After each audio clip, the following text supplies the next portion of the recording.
Our YouTube channel Shiksha Diksha. I am Shweta Gupta. मैं आज से आपके जीएस के सब्जेक्ट लूँगी और आज हम लोग पॉलिटी से स्टार्ट करेंगे। जैसा कि आपको पता है कि आने वाले लेखपाल का एग्ज़ाम हो गया या और सीडीएस के एग्ज़ाम आ रहे हैं, तो सब में जीएस का बहुत ही इंपॉर्टेंट रोल प्ले होता है। तो आज हम लोग पहले पॉलिटी से स्टार्ट करेंगे। उसके पहले जो भी हमारा चैनल है शिक्षा दीक्षा, उसको आप सब्सक्राइब करिए, वीडियो को लाइक ज़रूर करेगा, शेयर ज़रूर करेगा।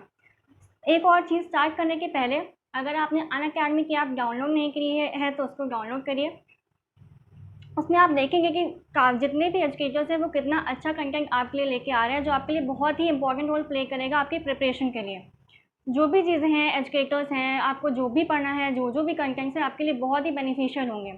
दूसरी चीज़, हमारा कोड है शिक्षा 10। आप कोई भी कोर्स सब्सक्राइब करेंगे, आप सब्सक्रिप्शन लीजिए कोर्स का, उससे आपको और भी एजुकेटर्स के बारे में पता चलेगा, उनसे रिलेटेड कोर्सेज आपको मिलेंगे जो काफ़ी फ़ायदा कर देंगे आपको। जो हमारा कोड है शिक्षा 10, उसको आप सब्सक्रिप्शन में लगाइए, उससे आपको जितना भी मैक्सिमम डिस्काउंट होगा वो आपको मिलेगा। तो चलिए आज की वीडियो हम स्टार्ट करते हैं। आज का हमारा टॉपिक है भारतीय राज्य व्यवस्था एवं संविधान।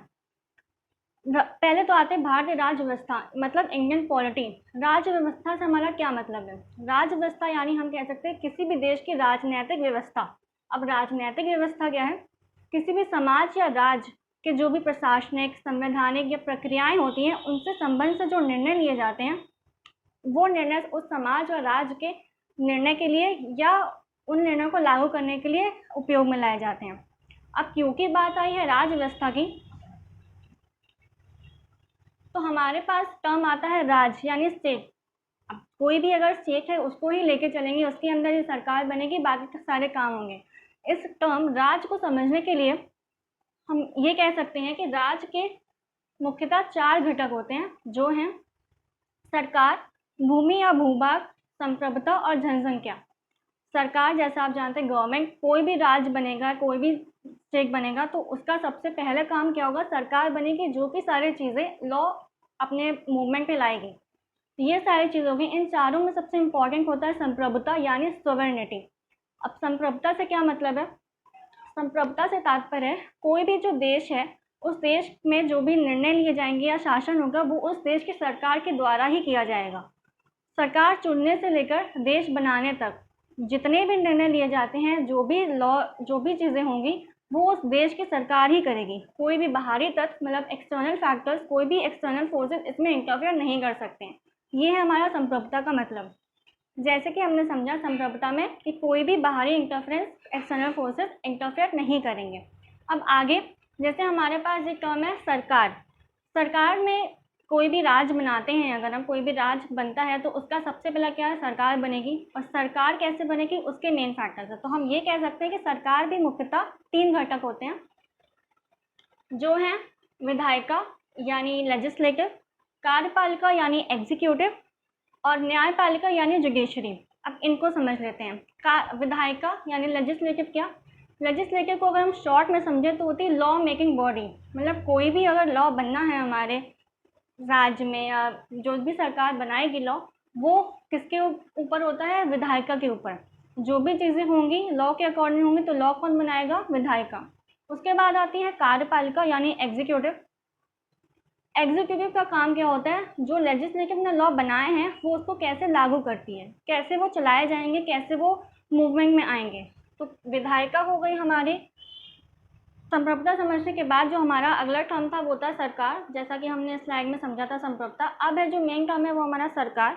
सरकार कैसे फॉर्म होगी? उसके लिए हमारे पास सरकार को हम कह सकते हैं कि सरकार के 3 घटक होते हैं, जो हैं विधायिका यानी लेजिस्लेटिव, कार्यपालिका यानी एग्जीक्यूटिव और न्यायपालिका यानी जुडिशरी।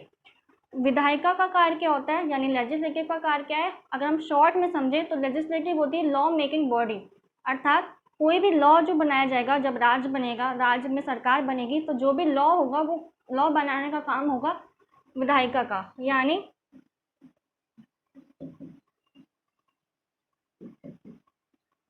लेजिस्लेटिव का। दूसरा होगा कार्यपालिका। एग्जीक्यूटिव क्या होती है? जो लेजिस्लेटिव ने, मतलब विधायिका ने लॉ बनाया है, तो एग्जीक्यूटिव उस लॉ को कैसे लागू करती है, कैसे फोर्स में लाएगी, वो कार्य होता है हमारा कार्यपालिका का। नेक्स्ट आगे बढ़ते हैं तो वो है न्यायपालिका यानी जुडिशरी। न्यायपालिका का कार्य क्या है?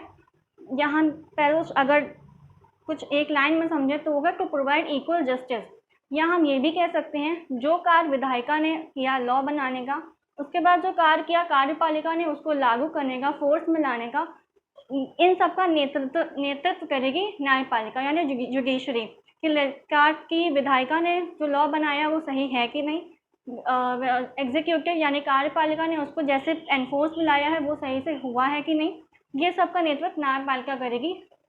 इन शॉर्ट ये भी है कि जब सारी चीज़ें हो जाएंगी, लॉ बन गया, एग्जीक्यूट हो गया, तो जुडिशरी उसको कैसे इक्वल जस्टिस कर सकती है। अब ये सारी चीज़ें तो हो गई। अगला पॉइंट हम ये कह सकते हैं कि लॉ हमने बना लिया, लॉ बनाना है या एग्जीक्यूट करना है, तो ये सब करेगा कौन? हमें कैसे पता कि कौन सी चीज़ कब आनी है या कैसे आनी है, सिस्टमैटिकली कैसे पता चलेगा? उसके लिए हमारा जो संविधान एक लिखित दस्तावेज तैयार किया गया है जिसको हम कहते हैं संविधान या कॉन्स्टिट्यूशन। जैसे हमने समझा था कि सरकार बनती है, तो सरकार के 3 घटक हमने समझे, विधायिका, कार्यपालिका और न्यायपालिका। तो सरकार बननी है, राज बनना है, सरकार बनी है, तो कुछ लिखित हमारे पास चीज़ें होनी चाहिए जिससे हम ये कह सकें कि हाँ ये चीज़ें आई, लॉ बना, फिर एनफोर्स में आया, उसके बाद जुडिशरी ने एक्ट किया। तो ये हमारे पास एक लिखित दस्तावेज है जिसको हम कहते हैं हमारा संविधान या कॉन्स्टिट्यूशन। अब ये समझ लेते हैं कि संविधान मतलब कॉन्स्टिट्यूशन, अगर अभी हम ब्रीफ में समझते हैं क्योंकि अभी हम राज्य व्यवस्था लेके चल रहे हैं। संविधान अगर हम कहें कि तो ये कह सकते हैं कि constitution is a basic law. Basic law क्या है? बेसिक लॉ मतलब जो भी हमारे देश का संविधान है या जो भी हमारे देश का लॉ है वो उसको कोई भी और देश का लॉ वॉयलेट नहीं कर सकता। वॉयलेट मतलब चेंज नहीं कर सकता या कोई इंटरफेयर नहीं कर सकता। हमारे देश का जो भी लॉ बना है वो उसी के अकॉर्डिंग चीज़ें होंगी, कोई दूसरा लॉ आके उसमें ऐड नहीं होगा या चेंज नहीं कर सकते या वॉयलेट नहीं कर सकते। ठीक, इसको समझने के बाद जब हम संविधान की बात कर रहे हैं कि संविधान पूरा बना है तो स्टार्टिंग कहाँ से हुई, कैसे हुआ? तो सबसे पहले जो हमारे पास पॉइंट आता है वो है प्रस्तावना यानी प्रीएम्बल।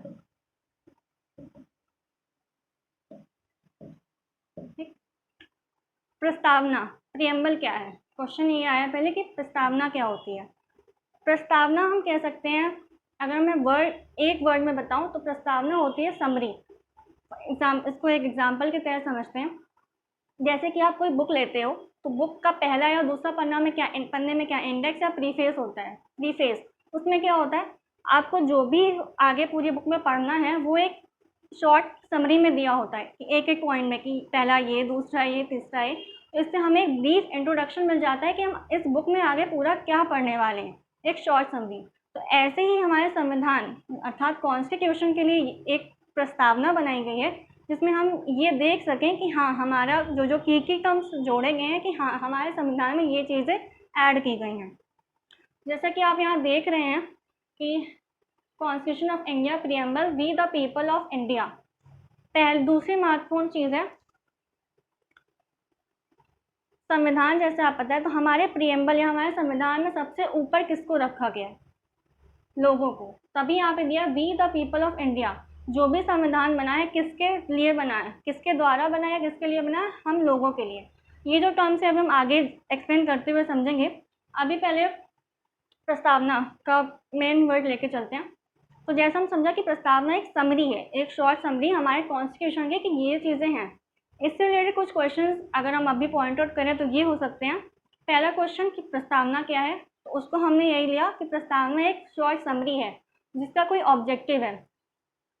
एक और तरीके से समझ सकते हैं, जैसे हमने बताया कि समरी है तो जो भी जैसे बुक में आप पढ़ते हो ये प्रीफेस है तो जो भी आप पढ़ रहे हो उसका एक ऑब्जेक्टिव होता है। तो वैसे ही प्रस्तावना का एक ऑब्जेक्टिव है कि क्वेश्चन पूछा जैसे आपसे कि प्रस्तावना क्या है, तो प्रस्तावना एक हमारी समरी है जिसका कोई ऑब्जेक्टिव है। ठीक, दूसरा क्वेश्चन ये आता है कि क्या प्रस्तावना हमारे संविधान का भाग है या नहीं। क्वेश्चन पहले पूछा जा चुका है और शायद आगे पूछा जा सके। क्वेश्चन है प्रस्तावना क्या हमारे संविधान का भाग है या नहीं। इसको समझने के लिए पहले सुप्रीम कोर्ट का थोड़ा सा देख लेते हैं। सुप्रीम कोर्ट जैसे आपको पता है कि हमारे संविधान में सबसे महत्वपूर्ण भाग प्ले करता है। अगर हम पूछें कि संविधान का गार्जियन कौन है, सुप्रीम कोर्ट। संविधान का प्रोटेक्शन जो करता है या संरक्षक कौन है, सुप्रीम कोर्ट। मेन कार्य किसका हो गया, सुप्रीम कोर्ट का। तो अगर ये क्वेश्चन अगर हम लेके आते हैं कि प्रस्तावना हमारे संविधान का भाग है या नहीं, तो ये कौन बताएगा? तो आंसर क्या होगा? Supreme court. इसको समझने के लिए दो केसेस हैं, थोड़ा सा डिटेल में जाते हैं ताकि आप लोग समझ सकें। पहला एक केस था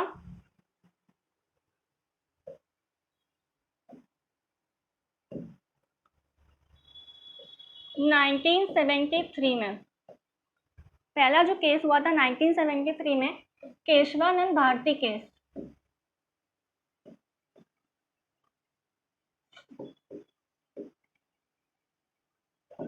इस केस में सुप्रीम कोर्ट ने कहा था कि हाँ, प्रस्तावना हमारे संविधान का भाग है, पर अभी रोकते हैं। सुप्रीम कोर्ट जो हमने आपको बताया, सुप्रीम कोर्ट क्योंकि बहुत इंपॉर्टेंट रोल प्ले करती है, तो सुप्रीम कोर्ट की अपनी एक सबसे अलग पावर होती है कि उसने वो जो जजमेंट्स देती है वो उसको खुद चेंज कर सकती है। जैसे अभी सुप्रीम कोर्ट ने कोई जजमेंट दिया, वो पास हो गया, कुछ टाइम बाद, साल 2 साल या 10 साल बाद उन्होंने दोबारा उसी जजमेंट को चेंज करके दूसरा जजमेंट सुना दिया।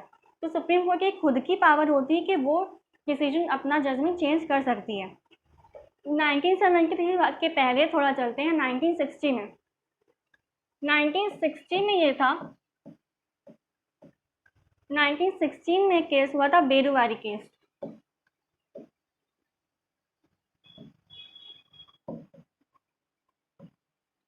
नाइनटीन 16 के बेरुवारी केस में सुप्रीम कोर्ट ने कहा था कि प्रस्तावना हमारे संविधान का भाग नहीं है।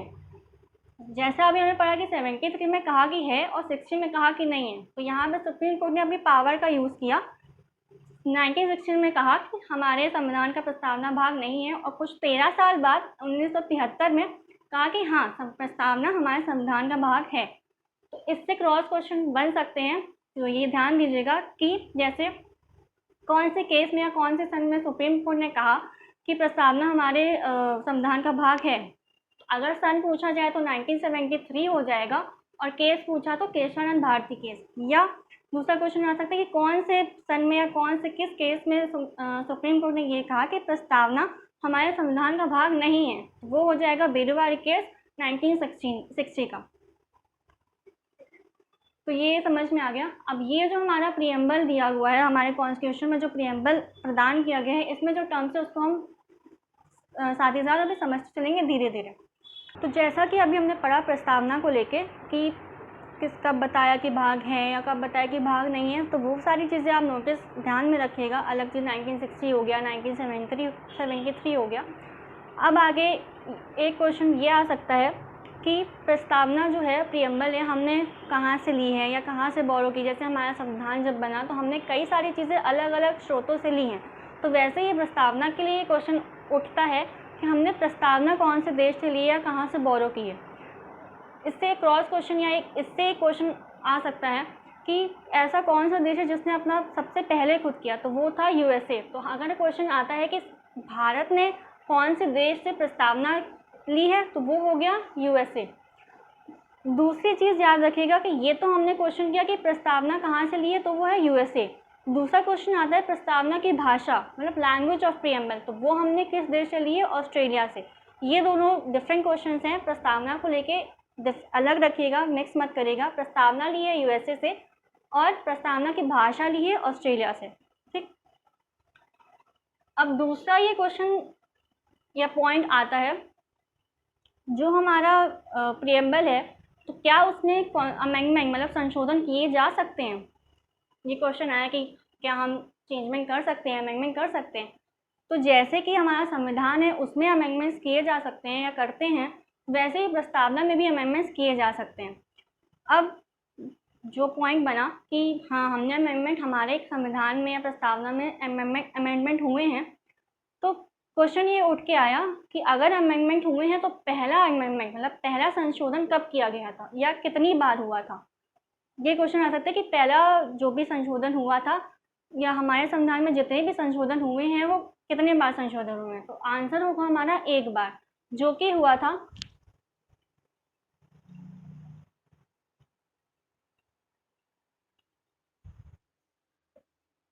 एक बार संशोधन हुआ है, जो हुआ था 42nd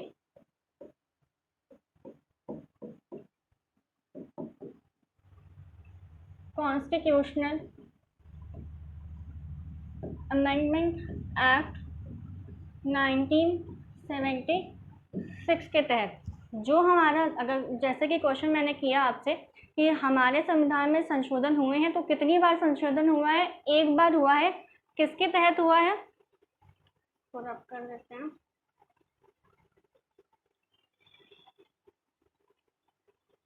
एक बार हुआ है। और कौन से संशोधन के तहत? तो 42वें संविधान संशोधन 1976 के तहत। दूसरा बेसिक मेन पॉइंट, जो हमारा 42nd कॉन्स्टिट्यूशन अमेंडमेंट एक्ट है 1976 का, इस एक्ट के तहत 3 शब्द जोड़े गए थे हमारे संविधान में। जो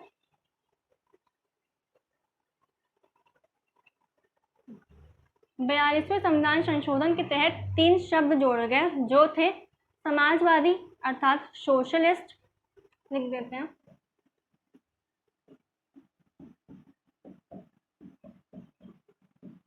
समाजवाद अर्थात सोशलिस्ट। दूसरा था धर्मनिरपेक्ष अर्थात सेक्युलर। और थर्ड था अखंडता यानी इंटेग्रिटी।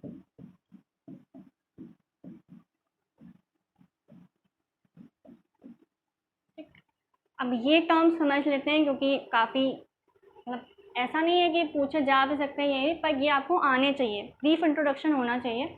पहला वर्ड है समाजवादी अर्थात सोशलिस्ट। समाजवादी से क्या तात्पर्य है? इसके अंतर्गत जो भी हमारे सामाजिक व आर्थिक चीज़ें होंगी वो आती हैं। सामाजिक व आर्थिक मतलब सोशल एंड इकोनॉमिकल एक्टिविटीज़, इस पे फोकस किया जाता है। लोगों की सामाजिक जो भी चीज़ें हैं और जो आर्थिक चीज़ें हैं उन पे फोकस किया जाता है कि उनकी धार्मिक चीज़ों या धार्मिक प्रवृत्ति की चीज़ों को नुकसान ना पहुँचे, वो चीज़ें कंसिडर की जाती हैं। सामाजिक और आर्थिक से रिलेटेड या ये कह सकते हैं कि जाति, रंग, रूप, धर्म, भाषा आदि के आधार पे कोई भी भेदभाव नहीं होना चाहिए। दूसरा पॉइंट है धर्मनिरपेक्ष।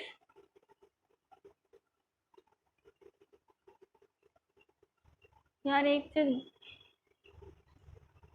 हम थोड़ा पीछे चले जाते हैं तो वो कोई बात। दूसरा पॉइंट है धर्मनिरपेक्ष मतलब सेक्युलर। जैसा कि वर्ड में ही दिख रहा है धर्म, जो भी हमारा जस्टिस है या लॉ है, जो भी लॉ बनेंगे उस पर धर्म के आधार पे कोई भी भेदभाव नहीं किया जाएगा। जो भी डिसीजंस बनाए जाते हैं, जो भी लॉ बनता है, तो ये उस बेसिस पे बनना चाहिए कि किसी भी जो भी अलग अलग धर्म है हमारे देश में, उन किसी भी धर्म को कोई भी चोट ना पहुंचे। उन सबको एक साथ रख के जो भी लॉ बनाए जाएंगे वो उसके बेसिस पे बनाए जाएंगे।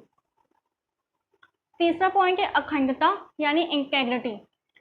अखंडता से हमारा तात्पर्य है, जैसे हमारे देश में अलग अलग चीज़ों को लेके है, जैसे कोई राज्य में अलग अलग भाषाएं हैं, खान पान अलग होता है, रहन सहन अलग होता है, रीति रिवाज अलग होते हैं। तो जो भी धर्म अखंडता होती है, इतना सब अलग होने के बाद भी जो हमारे देश का जो संविधान है वो एक है। तो उसमें हम अखंडता में ये कह सकते हैं, इंटेग्रिटी में, कि सारी चीज़ें धर्म अखंडता अलग अलग होने के बाद भी कि रीति रिवाज अलग हैं, भेदभाव भाषा अलग है, रहन सहन अलग है, उसके बाद भी जो हमारा देश का संविधान है वो एक है। सारी चीज़ें हम लोग एक साथ कार्यरत करते हैं, ये सब अलग चीज़ें होने के बाद भी। इसको समझने के बाद, जैसा कि जब मैंने प्रियम्बल वाइज आपको दिखाया था कि हमारे संविधान के लिए एक प्रियम्बल बना हुआ है, उसमें कुछ टर्म्स थे, मैं आपको स्लाइड दिखा देती हूँ। ये कॉन्स्टिट्यूशन ऑफ इंडिया प्रियम्बल, इसमें हमने सॉवरेन समझ लिया, सोशलिस्ट समझ लिया, सेकुलर समझ लिया।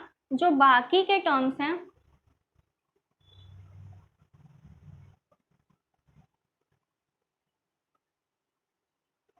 उसको देख लेते हैं हम।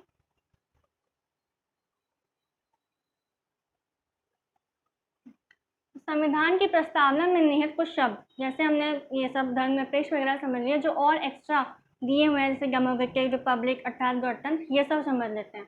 तो संविधान की प्रस्तावना में कुछ निहित शब्द हैं, जैसे कि न्याय मतलब जुडिशरी, जस्टिस, समानता इक्वालिटी, बंधुता फ्रेटर्निटी, स्वतंत्रता डेमोक्रेटिक, गणतंत्र यानी रिपब्लिक। इनको एक एक करके समझ लेते हैं थोड़ा सा ब्रीफ इंट्रो में। पहला है न्याय माने यानी जस्टिस, जैसा कि जुडिशरी में आपको बताया था लॉ से रिलेटेड चीज़ें, इसमें भी वही है। जो भी हमारे यहाँ का लॉ है, जो भी जैसे लॉ बना, किसी ने कुछ अपराध किया, उसको जो भी पनिशमेंट दिया गया, सेम अगर किसी और को दिया गया तो जो भी पनिशमेंट है वो सारे सबके लिए समान होगा। ऐसा नहीं कि कोई हाई अथॉरिटी का व्यक्ति है तो उसको कुछ कम दिया जाएगा या लो का है तो कम दिया जाएगा, ऐसा नहीं। तो जो न्याय है वो सबके लिए बराबर होगा। ठीक, law is equal in the I.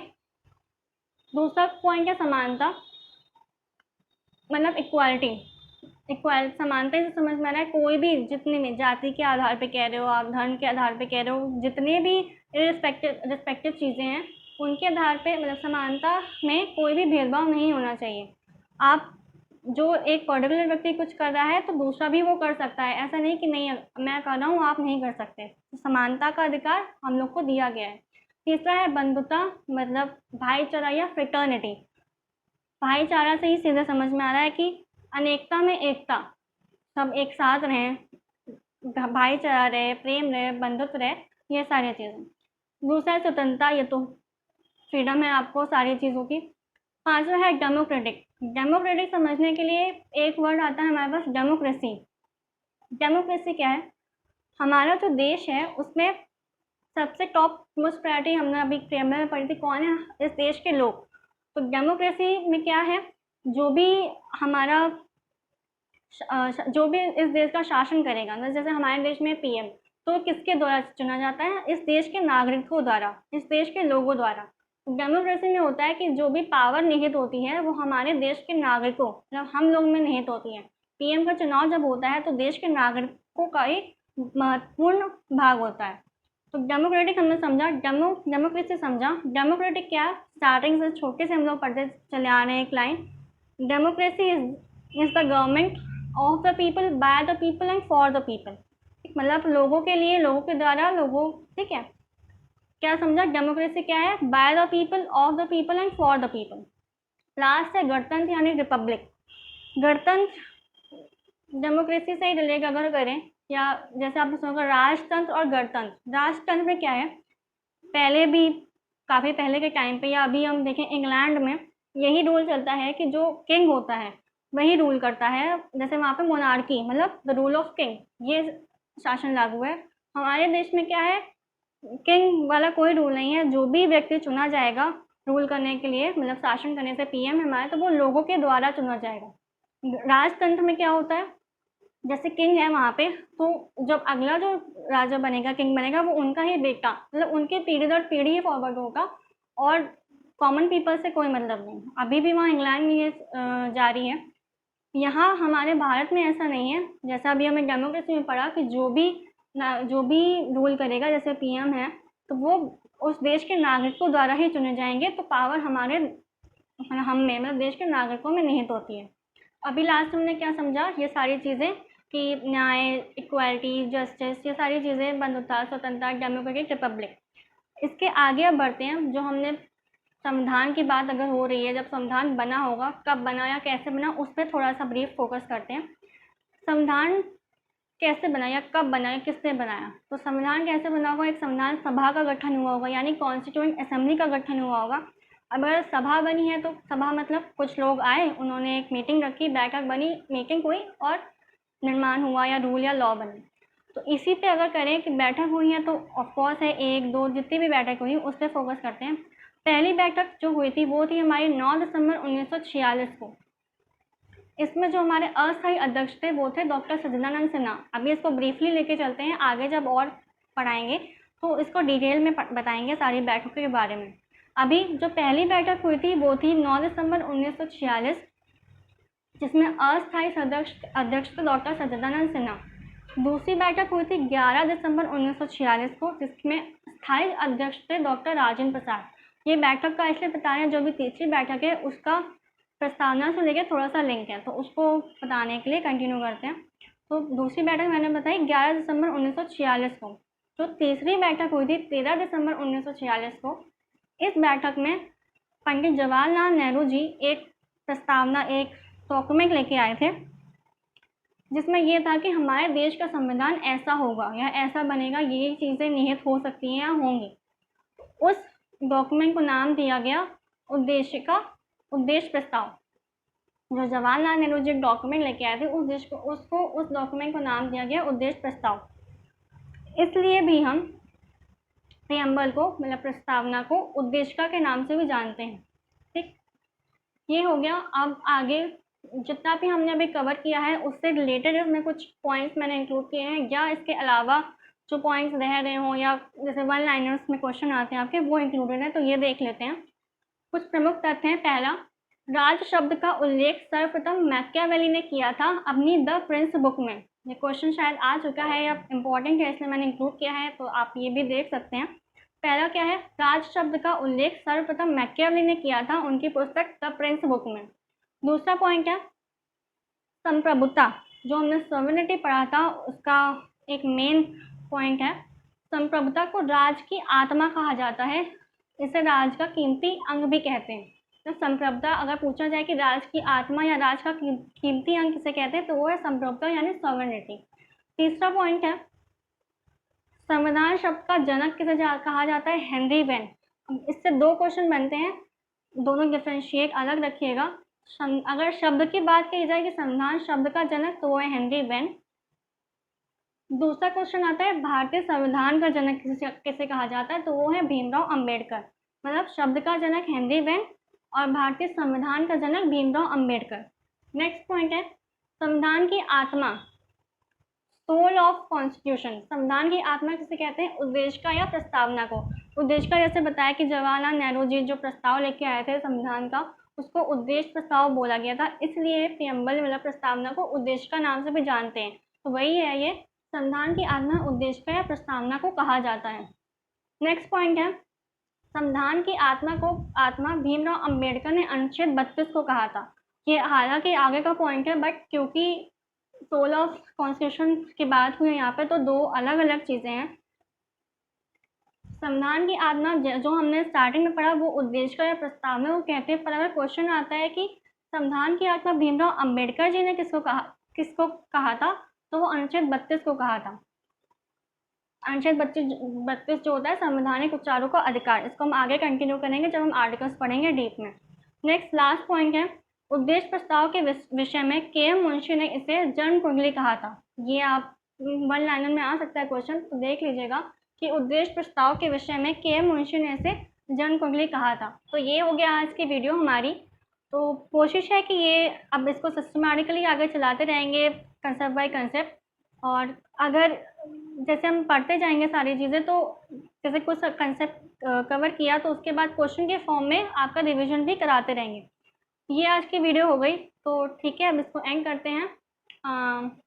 Comment box में बताइएगा कि आज आपको हमारी वीडियो कैसे लगी, और वीडियो को लाइक करिएगा, शेयर करिएगा, सब्सक्राइब करिएगा। ये सब हो गया, तो अब आखिरी में एंड करते हुए सीखते रहिए, पढ़ते रहिए शिक्षा दीक्षा चैनल के साथ। Thank you.